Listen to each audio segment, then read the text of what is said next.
കേരളത്തിൽ ഹോട്ടൽ മാലിന്യവുമായി എത്തിയ pickup van കന്യാകുമാരിയിൽ പിടിയിലായിട്ടുണ്ട്. ഡ്രൈവർ ജെയിൻ അറസ്റ്റിലായി എന്നാണ് വിവരം.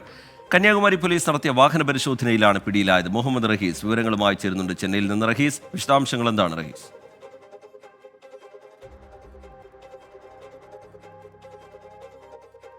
റീജിത്ത് എത്ര കൊണ്ടിട്ടും മലയാളി പഠിക്കുന്നില്ല എന്നതിൻ്റെ അവസാന ഉദാഹരണമാണ് ഇപ്പോൾ കന്യാകുമാരിയിൽ വെച്ചിട്ട് ഇത്തരത്തിൽ ഒരു മാലിന്യ വാഹനം കൂടി പിടികൂടിയിരിക്കുന്നത്. കാരണം ഹരിത ട്രിബ്യൂണൽ ഓരോ തവണയും കേരളത്തിനെ അതിനിശിതമായി വിമർശിക്കുകയാണ് ഈ മാലിന്യ പ്രശ്നവുമായി ബന്ധപ്പെട്ട്. കാരണം കേരളത്തിൽ നിന്നുള്ള മാലിന്യങ്ങൾ ഇങ്ങനെ തമിഴ്നാടിൻ്റെ അതിർത്തി ജില്ലകളിലേക്ക് കൊണ്ട് തള്ളുന്നതിനെതിരെ വലിയ വിമർശനം ഉയരുമ്പോഴാണ് ഇപ്പോൾ അടുത്തൊരു കേസ് കൂടി പിടിയിലായിരിക്കുന്നത്. അതായത് ഈ ഹോട്ടൽ മാലിന്യവുമായി കന്യാകുമാരിയിൽ എത്തിയ ഒരു പിക്കപ്പ് വാനാണ് ഇപ്പോൾ പിടികൂടിയിരിക്കുന്നത്. അതിൻ്റെ ഡ്രൈവർ ജെയിനെ അറസ്റ്റ് ചെയ്തിട്ടുണ്ട്.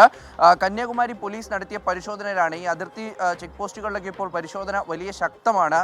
ആ ഒരു മെഡിക്കൽ വേസ്റ്റുമായി ബന്ധപ്പെട്ട പ്രശ്നത്തിന് ശേഷം അതിനുശേഷം ഇപ്പോൾ നടത്തിയ പരിശോധനയിലാണ് ഇത്തരത്തിലൊരു പിക്കപ്പ് വാൻ പിടികൂടിയിരിക്കുന്നത്. ഡ്രൈവർ ജെയിൻ കസ്റ്റഡിയിലായിരിക്കുന്നു.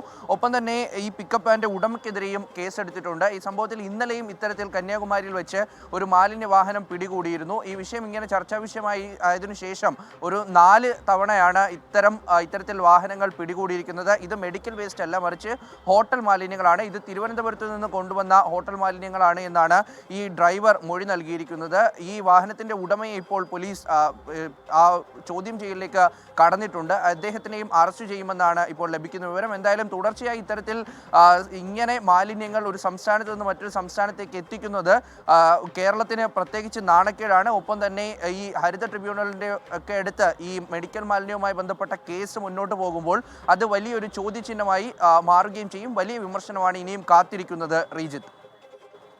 ശരി, മുഹമ്മദ് റഹീസ് ചെന്നൈയിൽ നിന്ന് വിവരങ്ങൾ നൽകുക.